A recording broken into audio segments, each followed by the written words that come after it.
Hello and welcome to another review of Speed Trap Consulting Bowman MSC. Today we're looking at something a little bit different than just turbochargers. We're looking at camshafts that are used in Honda B-Series VTEC engines for turbocharger use. There are a couple of popular versions that are out there right now I wanted to discuss. This really isn't a pros and cons thing. This is really just more of informational content. All the information that I received were from Brian Nichols from Skunk2, as well as Greg from GSC Power Division. I want to thank those guys for giving me some insights on these camshafts. So hopefully I've been able to deliver the interpretation of what they've said. If there's any other questions about it, or on a particular camshaft you want to check out, especially with these two, give me an email over at speedtrapconsulting@yahoo.com. Okay, let's get to it. We'll make this as quick as I can, and I'll try not to talk too fast because I tend to ramble as I do these videos. Alright, first off, what we have over here is the Skunk2 Tuner 1 camshaft. This is a very popular camshaft used in the NA crowd. Has been around for just a little over 12 to 14 years, and is actually in terms of the turbocharger world for Honda B-Series, is now the introductory camshaft to be able to use if you're going to go aftermarket. This turbo camshaft is one step above the Civic Type R or 2000 and 2001 Integra Type R in terms of profile. It's got very smooth idle characteristics and is carb emissions legal. So when you buy one of these, you're going to get a card that's going to be able to work with that. The other company here that I'm looking at is GSC Power Division. Now, they've actually been more popular with the factory turbocharged market. We're looking at a lot of Eclipses, Talons in the DSM world, Evolutions, Subarus, Supras, and the MR2 3S GTE engine platforms. These guys specifically make turbocharger camshafts for platforms that are typically for factory turbos, but have recently gotten into the Honda B-Series engine market with their set of turbocharger camshafts because they noticed that a lot more platforms from the Honda B-Series are turbocharged more than ever. That was something that Skunk2 originally kind of got out of in the late 90s and early 2000s. They had a turbocharger camshaft, but a lot of those turbo content that was available back then really came from kits that were going to be under 330 wheel horsepower, such as the Greddy, F-Max, Rev Hard, Max Rev type of kits that were available that had smaller, anywhere from 41 to about 52 pounds a minute turbochargers, and therefore, because of the fact that the profiles were so low, didn't have a lot of duration, not enough lift, they actually weren't any better than a lot of the GSR and Type R camshafts that were available after 2001. So they got out of it and decided to stick with a slightly higher NA profile to still work with turbochargers. There's currently a couple of sets of these that are going out on Silver Surfers as well as TR3030R ball bearing turbochargers.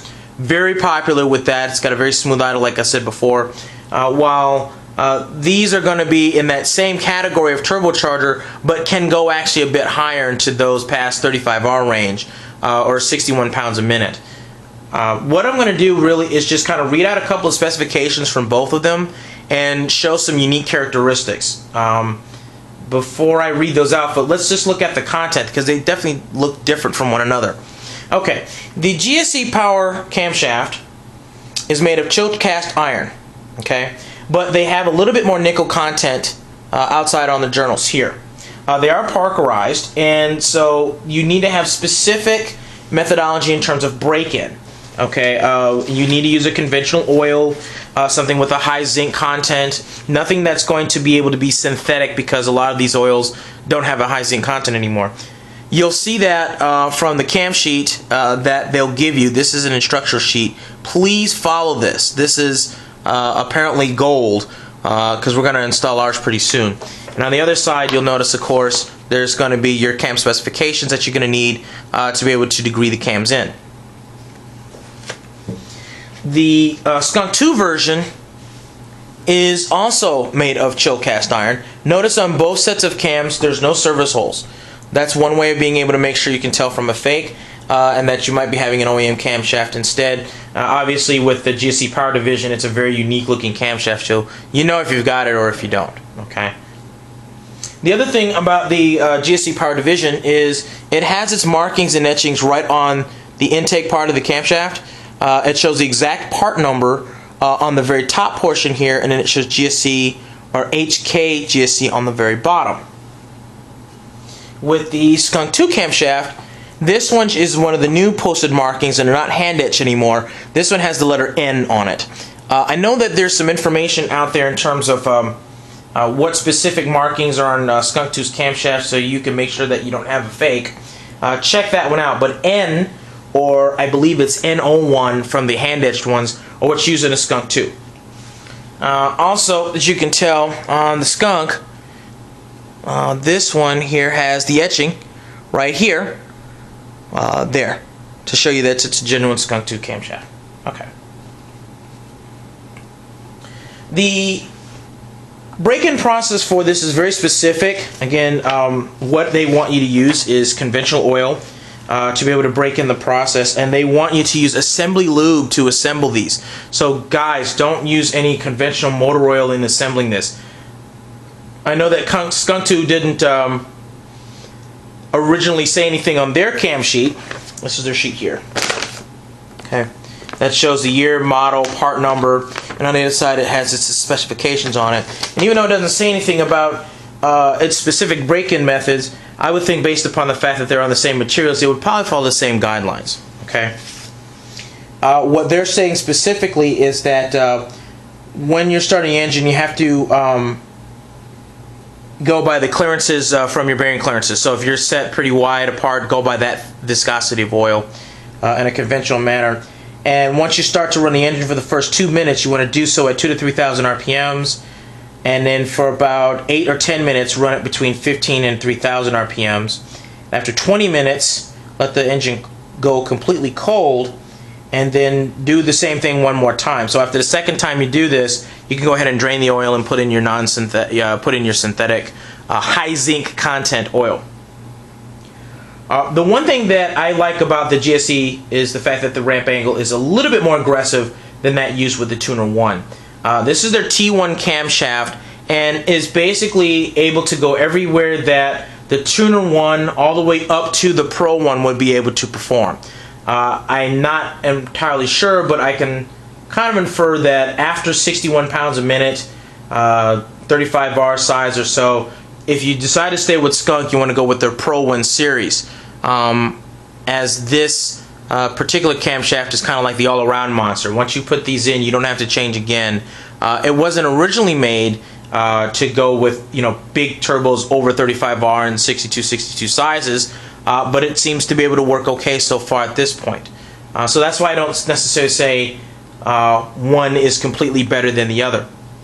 Interesting thing about GSC is that they really were a little skeptical about putting this into the market, because they were thinking that, you know, Skunk2 and other companies such as Crowder and, you know, Buddy Club, and you can take your pick, had really saturated the market with a lot of turbocharged, well, not turbocharged specific applications, but just with camshafts, that they weren't sure it was a great idea to be able to do it. I'm really glad that they did and brought in a lot of their turbocharger experience into the mix that kind of varies the pot a little bit better, specifically for turbocharged people.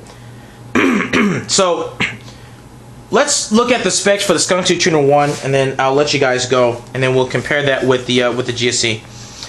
For the intake duration, these are going to be read at 1 millimeter or 40 thousandths lift. So this is at the intake camshaft is 252. The exhaust camshaft is at 249 degrees duration. Max lift is 11.5 millimeter, and for the exhaust cam, max lift is 10.8. Okay.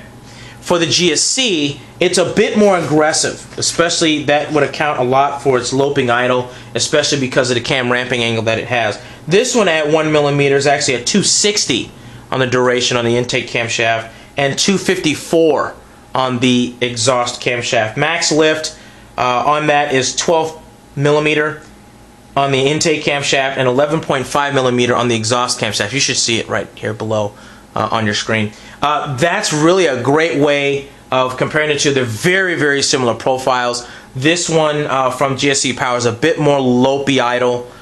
You want to definitely make sure that you have your idle control valve working. If you don't, you can compensate for it, but it's easier for this. And they both want you to try and degree them. This is a bit more of a drop-in cam where you can use stock ITR valve train, okay, with this particular camshaft. This one does not. You need to be able to have specific valve train that's able to be used for it. GSC Power Division is about to release their valve train pretty soon, within the next few months. But so far what they're saying is their best choices that they like are Manley. Okay, SuperTech DR series will work because it has the correct 85 pound valve seat pressure, and you want to go by this stock install height. So when you do your valve lash, you want to still be just like at factory levels, 7 thousandths on the intake and 8 thousandths on the exhaust. But there's a little bit more work you got to kind of do with getting these to work, as opposed to a true drop-in like the Skunk2 Tuner ones, in which you don't have to degree really anything. The center lines are already set up. There's no quick settings you have to worry about. Just install, break in, and go. The Tuner 1, one advantage I do say that the Tuner 1 does have is that it's carb emissions legal. So you can put these in, especially if you're in California or New York, or anybody that has just horrible emissions laws, be able to pop these in, and then you could have your sticker on the car, and the authorities won't give you any hassle. With these are what I call a man's cam, and what you put these in, break them in, and you go. I like them both. I think they're awesome. I'm really glad that GSC Power Division stepped into the game a little bit. It was a risky move, and I'm really glad that they were able to do so. Right now we have these on a TR3030R. These are now going to be used on another TR3030R, hopefully coming soon. So stay tuned for some results. We're not looking at peak power here. We're looking at a lot of mid-range power and torque. We're looking at drivability. We're looking at throttle response. You know, peak power dyno stuff. I think that the only thing that would kind of overtake this GSC Power Division is the Pro 1 series on large turbochargers over 61 pounds a minute. Okay, that's it for the review. I'm done. Give me an email, speedtrapconsulting@yahoo.com, for any questions. And as always, happy boosting.